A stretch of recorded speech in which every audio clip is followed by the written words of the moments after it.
Я родился в Сормовском районе Нижнего Новгорода.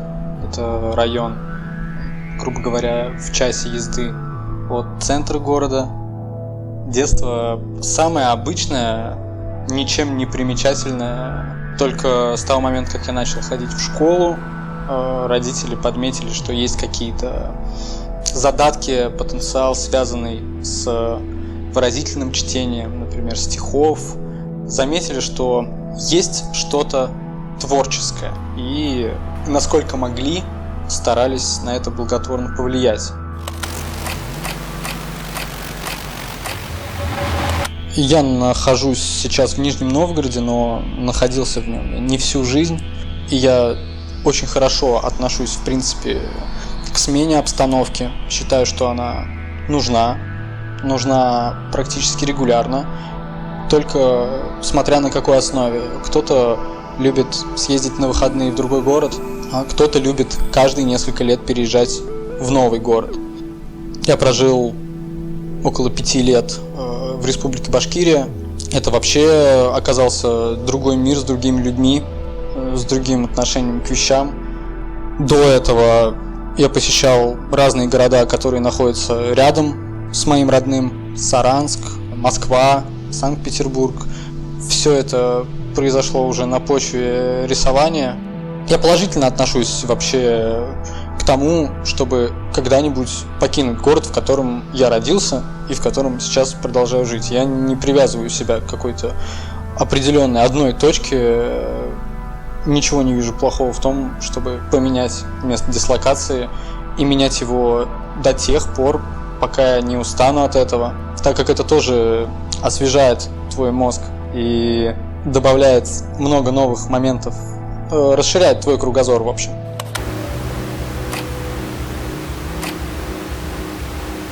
С того момента, как рисование заинтересовало меня, я старался отдавать ему практически все свое свободное время, находясь дома, занимался одним, находясь на улице другим, и это продолжалось довольно много лет. В какой-то момент я сам для себя попал в некий тупик, в котором нужно было найти компромисс. Как действовать дальше? Мне неинтересно делать из граффити работу. Я всегда хотел с самого начала, чтобы это оставалось делом, которое продолжает дарить приятные эмоции. Никогда не ставил цель заработать на нем денег. Но хотелось бы также продолжать заниматься творчеством, которое задействует чуть больше твоих внутренних качеств. Для меня граффити, пусть, возможно, это будет звучать грубо, слишком просто. У тебя есть инструмент, поверхность, и ты должен инструментом на поверхности что-то создать. На данный момент я занимаюсь еще и другим видом творчества, которое заставляет меня задействовать намного больше моих внутренних качеств.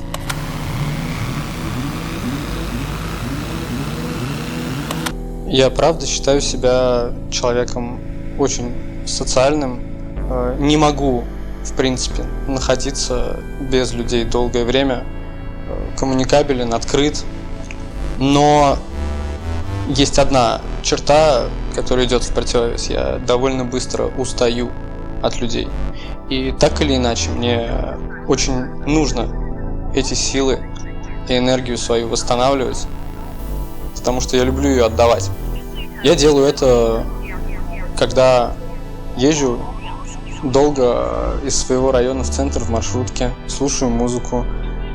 Порой люблю проложить маршрут, при котором я не буду пересекаться ни с кем из знакомых. Так или иначе, я даю себе возможность оставаться наедине с самим собой.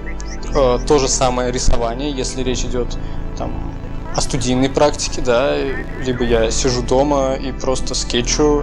В это время идет максимальная регенерация, ты отдан только себе, своему занятию. Это очень благотворно влияет вообще на мой мир. Но без людей все-таки тяжело, потому что по большей части именно от новых людей, от старых знакомств, от постоянной коммуникации с внешним миром я заряжаюсь еще больше энергией и продолжаю заниматься тем, чем занимаюсь. Меня это очень часто вдохновляет, потому что все окружение регулярно меняется, я с ним на связи, все это дело чувствую и радуюсь тому, что есть.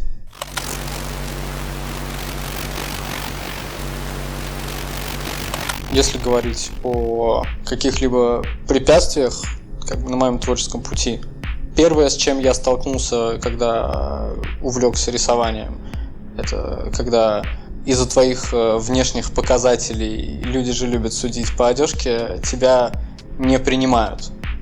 Потому что я небольшого роста, и даже когда я встречаюсь с ровесниками, на меня смотрят свысока и думают, ой, что это за такой хер с горы тут появился. Вот. Но я считаю, что в этом есть еще и положительный момент. Это очень сильно закаляет твой характер, заставляя не то что что-то доказывать людям. Ты просто понимаешь, что если они не поверили твоей оболочке, я могу показать делом, что я могу. Тут уже все будет всем понятно. Но вообще доказывать что-то кому-то — это неблагородное занятие.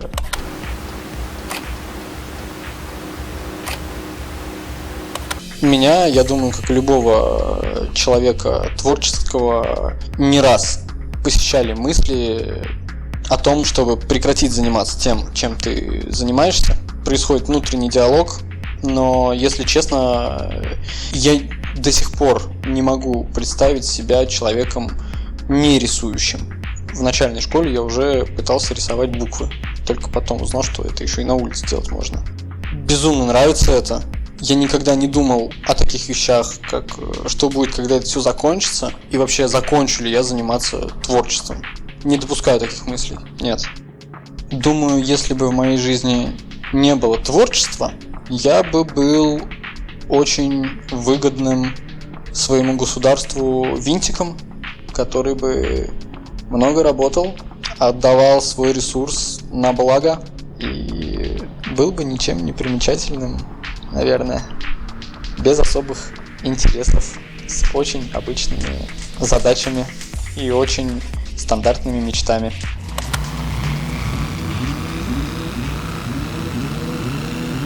На данный момент из таких ближайших планов на будущее мне бы хотелось сохранить в себе все тот же энергичный настрой, чтобы остался такой же вкус к жизни, потому что годы идут, и не нужно забывать о том, что удивляться простым вещам надо, позволять себе быть наивным, позволять себе иногда быть ребенком, чтобы радоваться как в первый раз.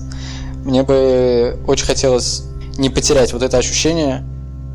Хочется больше быть с родными, уделять им больше внимания, потому что у меня сейчас с ними чудеснейшие отношения. Это не мешает мне развиваться. Все со мной сообща рады. Мне бы очень хотелось переехать ненадолго, пожить в город, в котором я еще не жил, и попробовать на вкус другую сцену, других людей, постараться выкинуть себя из зоны комфорта, и чтобы голова работала с новой силой, чтобы она строила новые схемы. Это развивает. Опять же, просто на ближайшие 5 лет я хочу дальше расширять свой кругозор. Мне это нужно.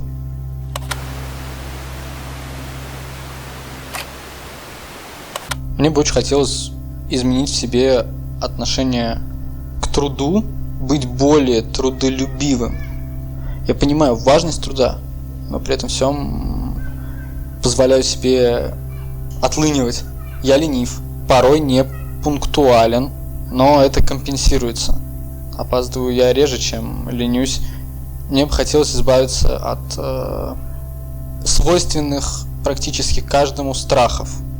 Страхов потерять людей, к которым ты привязан, страхов менять рабочий коллектив, каких-то таких простых штук, от которых у всех идет мандраж, они реально у всех одинаковые. Мне это не нужно, я бы хотел, чтобы эти страхи просто атрофировались, и можно было продолжать делать свое дело без вот этого, без лишнего, это как рудимент, короче. Больше в себе не знаю, чего бы хотел поменять, честно. На данный момент меня устраивает все. Достаточно Это трезвая оценка действительности, адекватность, искренний, честный, в меру самоуверенный. Вот раньше, наверное, я бы об этом мог только мечтать, но благодаря полученному опыту, уже пройденному какому-то жизненному пути, эта уверенность, она появилась. Вера в то, что ты делаешь, считаю, должна присутствовать.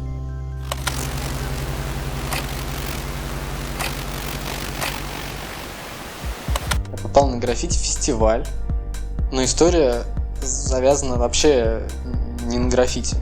На фестиваль на этот приехал шотландский скульптор, ему 56 лет.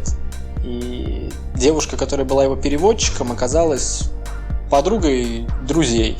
Ко мне попала информация, что дают 20 баллончиков хрома, чтобы покрасить скульптуру. Описали ее габариты. Я примерно прикинул, что чтобы ее покрасить, понадобится 2-3 баллончика, а 17 я куда-нибудь аккуратненько помещу, и они, возможно, достанутся мне. Я просто представлял, что это будет 20 банок бёрнера, короче. Мы приходим, раннее утро такое, комары кусают очень сильно. Достается коробка, в которой лежит 20 баллончиков Босни, и я понимаю, что их может даже не хватить. И в этот момент переводчица говорит: ладно, я вас оставлю, и уходит на 1,5 часа. Я в 18 лет остаюсь с 56-летним шотландцем наедине. Мы красим скульптуру. Не знаю, каким образом, но где-то через час уже я спрашивал его, знает ли он какие-нибудь матные слова. Он сказал, что знает слово «блядь». Я спросил, что это значит. А он ответил мне, что «блядь» — это когда полный пиздец.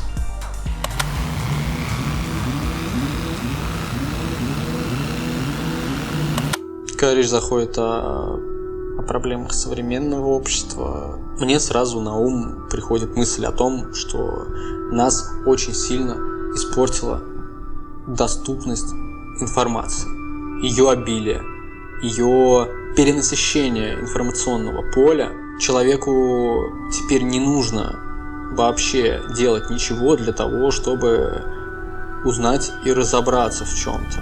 И он этим очень быстро присытился, сделав он начинает создавать очень много мусора на почве того, что у него идет перенасыщение информацией. Мне кажется, проблемой современного общества можно считать порой ценности какие-то подломанные, что ли, если можно так сказать. Они какие-то другие, они более поверхностные. Они неинтересные. В голове всего корысть, короче.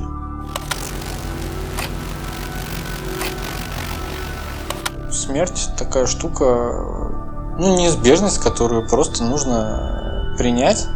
К смерти отношусь очень спокойно, трезво даю себе оценку, что она может случиться из-за кучи разных факторов. Иногда даже от тех, которые не зависят от тебя.